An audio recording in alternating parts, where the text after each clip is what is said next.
Hello everyone, today I'm going to teach you how to groom a cat. This is Taco. I adopted him when he was 8 weeks old. Within the first few months, I noticed he wasn't shedding like a regular cat.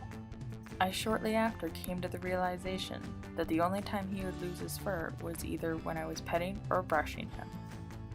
Also around the same time, I was training to be a dog groomer, so I decided to ask my coworkers if they had any suggestions.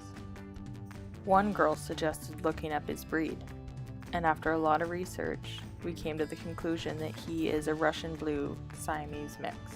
Since he's predominantly a Russian Blue, it's suggested that you comb them 2 to 3 times a week to help release their dead undercoat.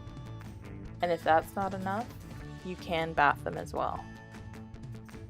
In this presentation, I'll teach you which supplies you need, how to trim their nails, how to clean their ears, as well as how to bath your cat.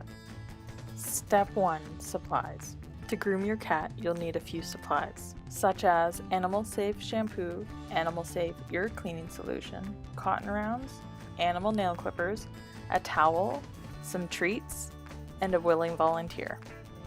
Step 2. Trimming nails. Since Taco is an indoor cat, he doesn't get the opportunity to grind his nails down on the rocks and cement outside. I know when I first started learning how to trim an animal's nails, it was very stressful, as you didn't want to hurt your furry friend. But with practice and a patient volunteer, you too can learn how to trim an animal's nails.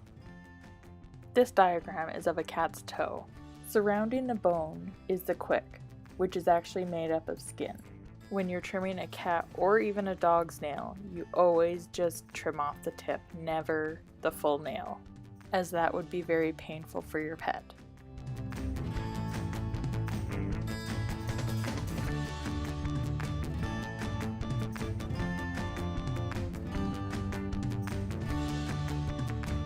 As you can see, Taco's very relaxed when I trim his nails.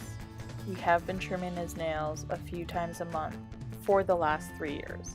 But if he was ever to become too stressed out while I was trimming his nails, cleaning his ears, or giving him a bath, I would stop and try again later. Now that his nails are trimmed, we're ready to move on to step 3. Step 3. Cleaning ears. It's important to use an Animal Safe ear cleaning solution that can be found at any pet store.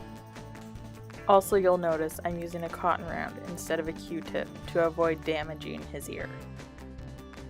And also take note that I'm using a new cotton round for the second ear, just in case he ever has an ear infection or some sort of bacteria built up in there, so I don't transfer it to the other ear.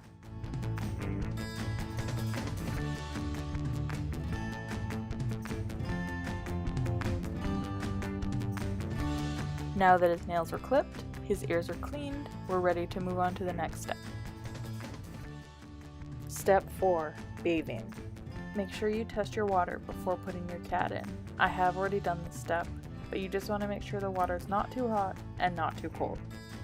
You're going to first start by rinsing your cat, but being careful not to get water in their ears.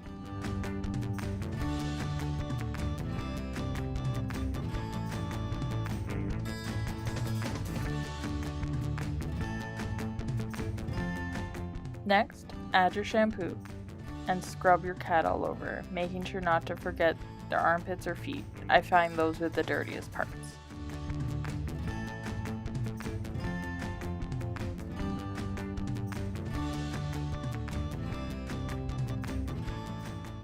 Now it's time to rinse your cat, making sure you get all the shampoo out. You will notice that chunks of fur will start to come out. That's just the dead undercoat being rinsed out.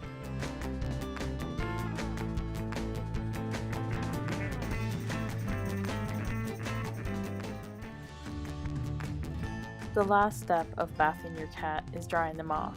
Surprisingly, this is the part that he hates the most. So I'll towel dry him as best as I can, and a lot of the time he'll just air dry. Congratulations, you know how to groom a cat. You've learned everything from which supplies you'll need, how to trim a cat's nails, how to properly clean his ears, as well as how to bath a cat. I hope that you've learned something today, and if not, at least have enjoyed the pictures of Taco.